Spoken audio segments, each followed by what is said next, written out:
დღესვე სომხეთისა და საქართველოს პირველმა პირებმა რამდენიმე ხელშეკრულება გააფორეს, მათ შორის სტანდარტიზაციისა და მეტროლოგიის სფეროში თანამშრომლობის შესახებ შეთანხმება. საქართველოს შინაგან საქმეთა მინისტრის მოადგილემ ზაზა გოგავამ და სომხეთის საგარეო საქმეთა მინისტრმა კი ხელი მოაწერეს ორ ქვეყანას შორის სასაზღვრო სფეროში თანამშრომლობის შეთანხმებას. ასევე გაფორმდა საგარეო უწყებებს შორის თანამშრომლობის ოქმი. დღესვე გაიმართა დელეგაციების გაფართოებული შეხვედრა პრეზიდენტების ხელმძღვანელობით. სომხეთისა და საქართველოს მთავრობის წევრებმა ის კონკრეტული მიმართულებები განიხილეს, სადაც სამომავლოდ ერთობლივ პროექტებს განახორციელებენ.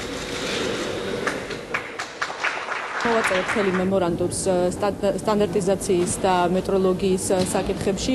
ეს ბიზნესისთვის ძალიან მნიშვნელოვანია, რადგან გაამარტივებს მაგათი ჩვენი პროდუქციის და სომხური პროდუქციის მიმოსვლა ერთი ქვეყნიდან მეორეში და ასევე ძალიან მნიშვნელოვანია, რომ შევთანხმდით ეკონომიკის სამინისტროსთან, ვითანამშრომლოთ ინვესტიციების მოზიდვის კუთხით და ის კომპანიები, რომლებიც უკვე არის სასომხეთში, ჩამოიყვანენ საქართველოში და დააინტერესებენ უკვე საქართველოში განვითარონ თავისი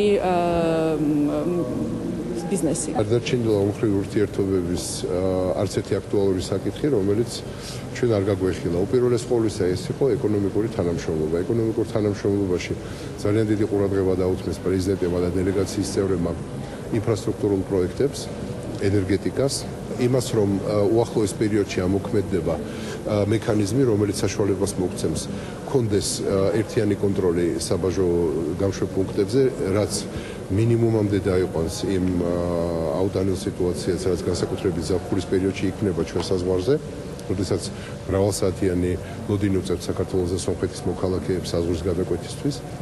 განხილული იქნა აგრეთვე თანამშრომლობა კულტურის სფეროში. დეტალური საუბარი იყო იმაზე, თუ როგორ უნდა გავზარდოთ ჩვენი ყოველწლიური ვაჭრობის ციფრები.